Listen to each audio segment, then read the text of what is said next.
大家好，我是李灿，欢迎收听 Easy Mandarin Minicast 中文小播客。今天咱们继续聊一个中国的一个现象啊，这是很多人可能会特别好奇，为什么中国人不喜欢发邮件啊，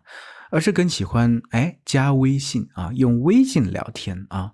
这个东西其实我以前也没有想过，但是自从我开始做中文老师之后，我有特别深的感受啊，就是我真的觉得发邮件太不方便了。但是呢，我也知道很多的学生啊，他们更习惯于用邮件，所以这个就会产生一个想法上的一个差异。其实最根本的原因是因为各自的习惯不一样，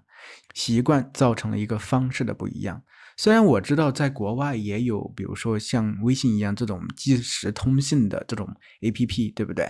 比如说这个 Discord、WhatsApp 等等，但是好像并没有像微信这样的盛行。我发现好多同学还是习惯用邮件去沟通啊。其实我觉得在中国大家更喜欢用微信啊，其实是因为微信整合了特别多的东西啊，比如说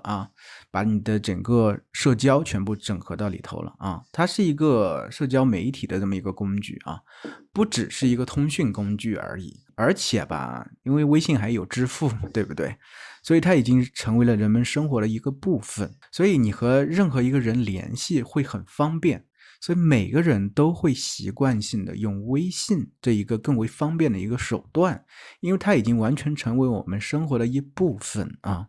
而且我觉得吧，邮件在我们中国人看来有点正式啊，甚至正式呢，它会产生距离感，甚至疏远的感觉。但是微信呢，有时候你不需要就是想得很具体啊，思考得很清晰，你直接有什么想法直接发出去，直接可以进行一些沟通，然后可以发些表情包啊，甚至用语音啊等等。这其实会在一定程度上模糊了这个生活和工作的界限啊，就是让大家感觉稍微轻松一些啊，不会感觉那么正式啊。就算工作也其实可以更放松一点点嘛。其实比如说我和茶叔笨叔的话，在做大叔中文的时候，我们用微信沟通，然后呢，其实很多想法点子就直接在微信上就直接沟通，我觉得会更方便。只是觉得是像三个朋友在聊一些东西，然后觉得有什么可能性，而不是很严肃认真的用这个邮件去沟通。那用邮件沟通，你需要把很多东西都考虑进去，